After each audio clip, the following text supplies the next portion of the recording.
way from the start, I could feel it in my heart, like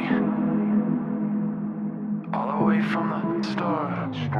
Hey, what's going on out there? I'm Sean Devine. Hope you all are doing well. Today's video, we are going to be revisiting mastering a track start to finish, top to bottom, using only stock plugins in Logic Pro X. So this is something I get a lot of questions about. To do an updated video, we're going to utilize all the most recent plugins here. And even if you're using other plugins outside of this, the approach is going to be very similar. Let's take a listen to it dry. Let me put on just some metering so that we can keep an eye on that throughout the process here. And then we'll dive in and start building a custom mastering chain with our stock plugins. Let you know that I went blind from your love, and I can't be without you. Well, I could, but it just wouldn't be the same. I want changes to your name and the ring upon that hand. So I'll do everything I can until I make you understand this. Baby girl, can you be my girl? Maybe fill this world with some baby girls, 'cause I just want you for my own. All right, so that gives you a good idea of what we're dealing with. You can see that we've got about 5 dB or so of headroom. If you want a little bit more, what I usually do is just set up VCA faders. So this will, keep all of your auxes, all the send relationships intact, and you can just bring everything down accordingly. I also like to use these when I'm creating stems. Very easy to create your beat stem or your vocal stem at the end of the process. But just brought that down. And then what I want to do is just go ahead and switch our metering over to True Peak and RMS. Obviously, True Peak has become a lot more important these days in terms of streaming. You tend to want to be at about -1. And the next thing that I like to do with the metering here in the Logic multimeter is just go ahead and give yourself some goals to shoot for in terms of RMS and LUFS. So depending upon where this is going to be delivered, that will inform, how you want to set these. But I'm going to go ahead and just shoot for around -9, -10 LUFS integrated, which is going to be competitive in terms of loudness across the platforms. Obviously, when it's normalized, it's going to be at -14. If you're curious about that, I will put a link to some videos that explain that further, but we're going to shoot for that here. And then as far as RMS, let's just say we're going to go for more around probably -9 to -8. Let's just put it at -9 for now. So again, these just give you some points to shoot for in terms of level. So we should be good there. I'm going to go ahead and just slide this over to my other monitor here so I can keep an eye on it throughout the process, but we'll bring it back over so you can take a look. So the first thing we want to do is just give ourselves some kind of deductive EQ, especially to clean out any low end in terms of mastering. So this is not always necessary, but it's certainly good to at least have the option to clear some things out. So what we'll do is we'll just set up our low cut here, and then I'm going to move this Q up so we've got a steeper slope. And generally these days, you're not going to be wanting to roll off anything above 30, especially in this style. There's just a lot of low end. So I'm going to set it at about 25 for now. I don't think we've got a ton going on down there.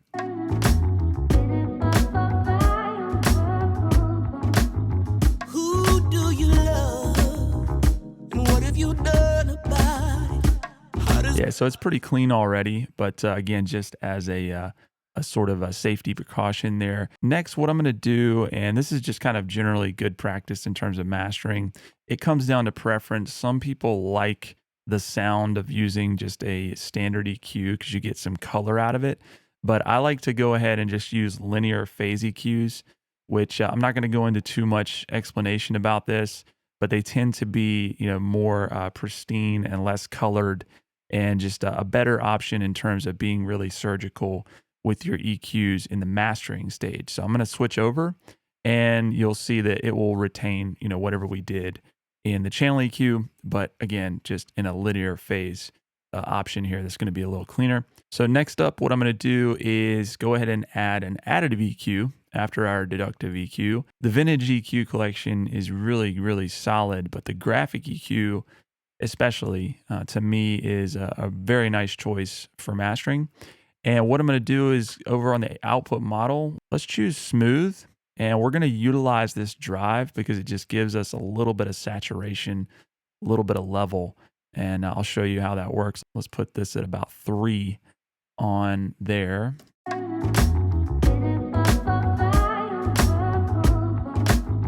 Who do you love?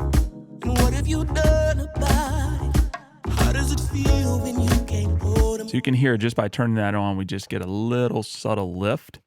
And so now what I'm going to do is just tune this, which allows us to change these notches. And I'm going to move these higher so that we're getting more towards about 20K on the upper end. And we're going to add just a little bit of 20K air. Let's try maybe a dB, dB and a half. And then down here at 10, we'll do about a dB.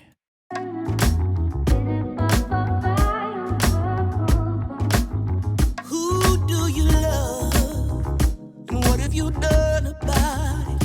How does it feel when you can't hold them close at night? Is this often on your mind? 'Cause it's lingering on mine. And I just had to take the time to let you know. So just getting a nice air on there. And, if you want to really just get a better idea of what you're doing, you could see that I was just moving these up and exaggerating a little bit so that I can kind of train my ear to what exactly we're tuning there, and then just kind of rein it in, bring it back in check. So the next thing I want to do is just go ahead and feed our additive EQ into a multiband compressor. And in this case, in Logic, I believe it is called the multipressor. Yes, does not have an updated GUI, but that's all right. It still works. It's going to do what we need it to do. But what we're going to do is just go ahead and bypass the other bands here. These lower bands, we're not going to utilize these.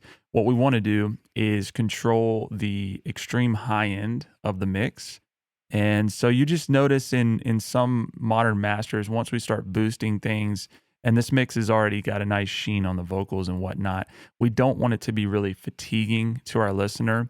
And once we get above, about 15K, that's sort of that dog whistle kind of area where it can just be sort of a sensation. And so you want to make sure and control that in your mastering. So we're just going to set that band up here to 15K. And let's slowly bring down the threshold just so that we can see where the attenuation starts happening here. Let me slide this over so you guys can hear more of the hook.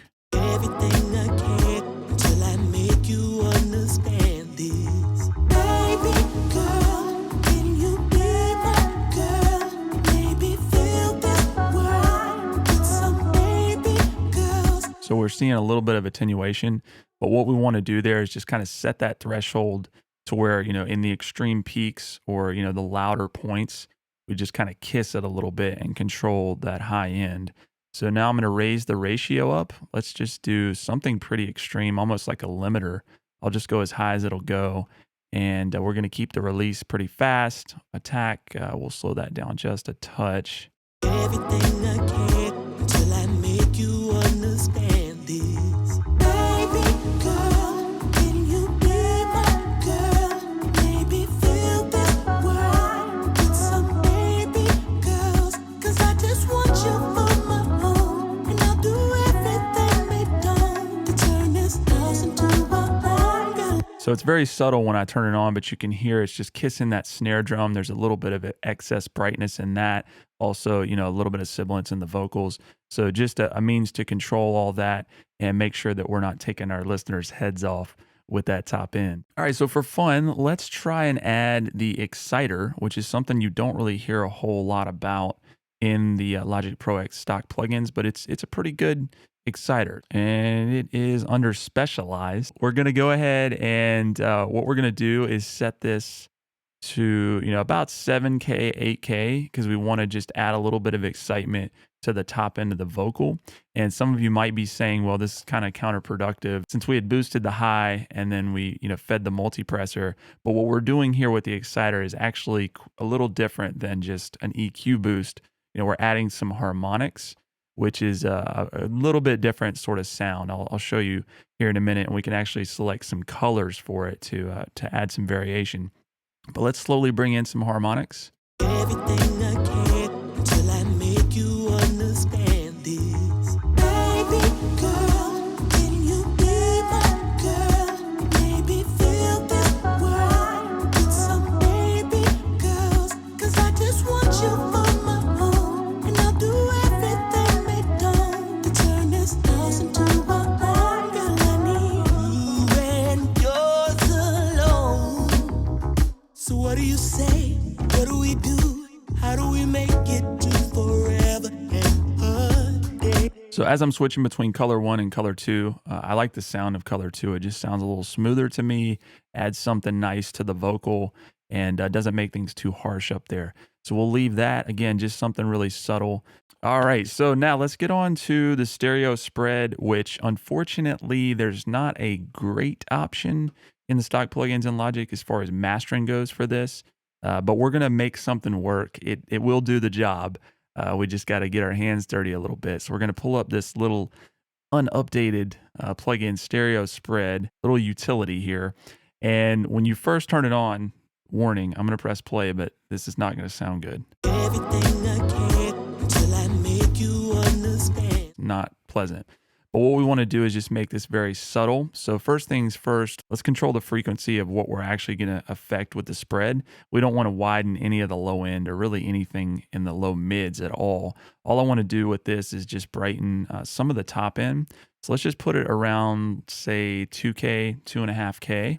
So we'll go to the lower control. I'm going to bring this percentage down, and we're going to slowly bring it up from 0. But let me just put 0 for both of these, the lower and the upper. We'll leave the order as is for now. You can play with that and see the different effect. But for this purpose, you want to leave that. So let's go ahead and start with the lower here. Everything I can until I make you understand this. Baby girl, can you be my girl? Maybe feel this world. Okay, so I just did it, again, exaggerated just so I could hear what's happening. You don't want to get carried away with this. Be careful. So we're going to keep that real subtle. Let's do the same thing with the upper. Everything I can until I make you understand this. Baby girl, can you be my girl? Maybe feel this world with some baby girls. 'Cause I just want you for my own. And I'll do everything they don't to turn this house into a home. Girl, I need you and yours. So not bad. Actually turned out pretty good there. Again, just be really subtle with it and know that this is something that a little bit goes a long way. All right, so we've got some interesting things to do here with our limiting, our maximization. Once again, Logic doesn't have a really serious maximizer or something along the lines of like an ozone maximizer with that kind of transparency, but there are some options, so I want to share those with you. The first option, and this is something that I did for a while, although it's not really the most ideal option at this stage, is to use a bit crusher. And I know that probably raises some of your eyebrows here as to why I would use this. But what we can do with this is we can actually make this function as a clipper, like hard clipping.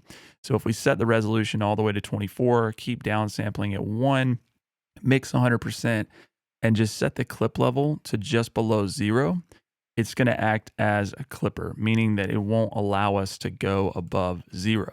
Everything I can until I make you understand this. Baby girl, can you be my girl? So I raised the drive control, and it's not going to allow it to go above minus 0.2 dB where I set it.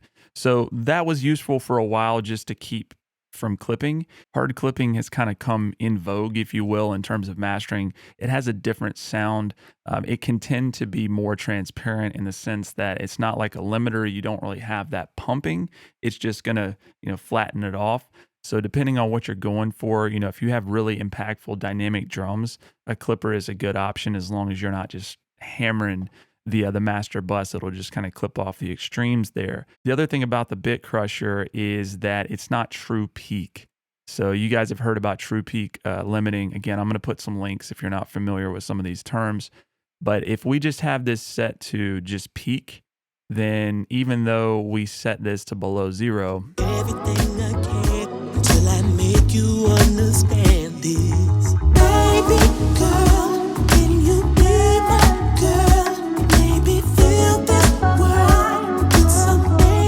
see if we're on peak, it says, yeah, we're below 0. But in terms of true peak, which is a little bit different, it will actually say that we're clipping. So that's not an option if you're concerned about, keeping within the true peak standard, which streaming and all that is using that. So the Bit Crusher, it's an option for you guys. I just wanted to show it to you. But what we're going to do is we're going to utilize a combination of fat effects as well as the adaptive limiter. So let's go ahead and pull up fat effects. We're going to do some cool things with this. This is a great just Swiss Army knife plug-in, a lot of stuff in here. So speaking of that, let's first just go ahead and turn off a lot of this stuff, and we can turn it on slowly here. So you'll see in the master section of fat effects, we actually already have a limiter, which is great. Once again, this is not a true peak limiter, which is why we're going to utilize the adaptive limiter with this. But this is useful because we can go ahead and do exactly what we were doing or something similar to the Bit Crusher. Just go ahead and select hard clipping. And then we're just going to put the output at 0 for now. And then let's go up to the bass enhancer. And we're going to add some low end. This is a nice effect here in Fat Effects. Let me go ahead and slide this over. How do we make it to forever and a day? They say love's a game for two, but I ain't playing games with you. I want everything you want, and I'm gonna show it with my heart till it's known that I can't be without you and don't know what. All right, so I'm gonna leave the type it warm. We're getting some nice roundness and fatness down there at 50 Hertz. Again, be careful with this. Don't over push it. The mix already, has enough bass. You don't need to get too carried away with enhancement in that regard. But everything should be good here. Actually, one thing I also want to add is a little bit of subtle saturation just to lift the mix up once again. We'll go here. I'm going to turn off the rest of the distortion, but we'll leave that soft saturation type on. And we're going to very subtly mix this in. How do we make it to forever and a day? They say love's a game for two, but I ain't playing games with you.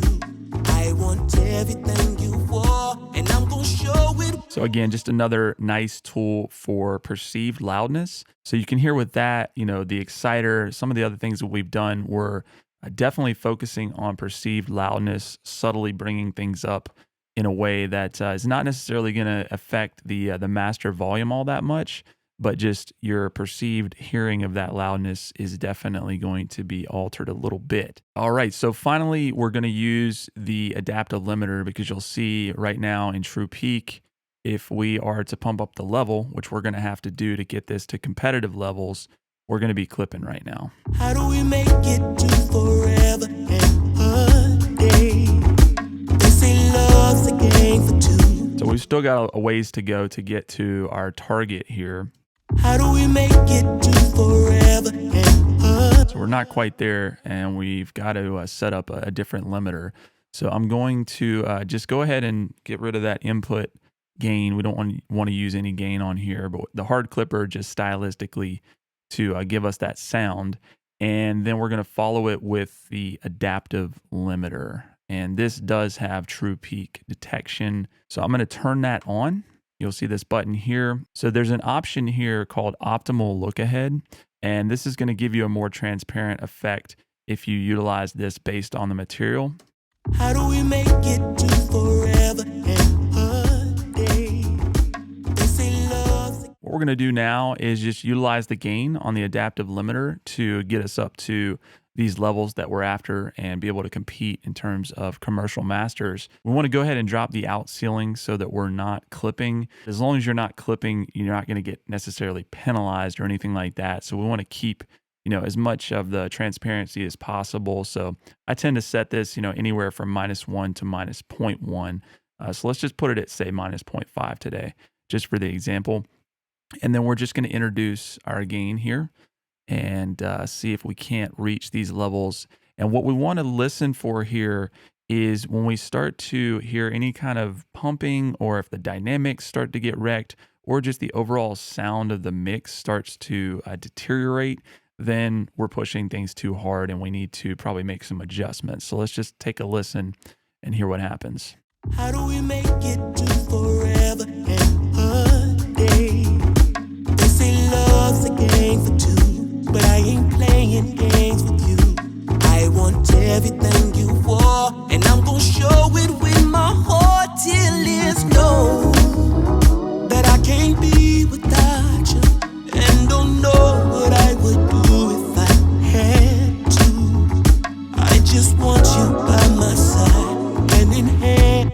so not bad, but I'm hearing just a little bit of our dynamics getting clipped off here. And let's make some adjustments, probably on the fat effects. I think that distortion might be a little bit much. How do we make it to forever and a day? They say love's a game for two, but I ain't playing games with you. I want everything you want, and I'm gonna show it with my heart till it's known that I can't be without you, and don't know what I would do if I had to. I just want you by my side, hand in hand, man in black. So I'll do everything I can until you're calling me your man, lady. So let's go ahead and play it back. I'm going to disable the plugins during playback, and I'm going to try to leave the adaptive limiter on, just so that those of you who are sensitive about gain matching, you'll be able to get a little bit better perspective here. How do we make it to forever and a day? They say love's a game for two, but I ain't playing games with you. I want everything you want, and I'm gonna show it with my heart till it's known that I can't be without you, and don't know what I would do if I had to. I just want you by my side, hand in hand, man in black. So I'll do everything I can until you're calling me your man, lady. Baby girl, can you be my girl? Maybe fill this world with some baby girls, 'cause I just want you for my own, and I'll do everything they don't to turn this house into my own. Girl, I need you and yours alone. Thinking about our future got me down to one knee. Thinking about forever and you're all that I see. Got a pretty competitive sound here. Definitely took the mix to the next level. So if you're concerned about using these, definitely get comfortable with these before you dive into third-party plugins. Very capable. You can still do very similar processing. If you have any questions or comments about what we covered, feel free to leave a comment below. If you learned anything in the video, please like, subscribe, and consider sharing. And we'll talk to you soon.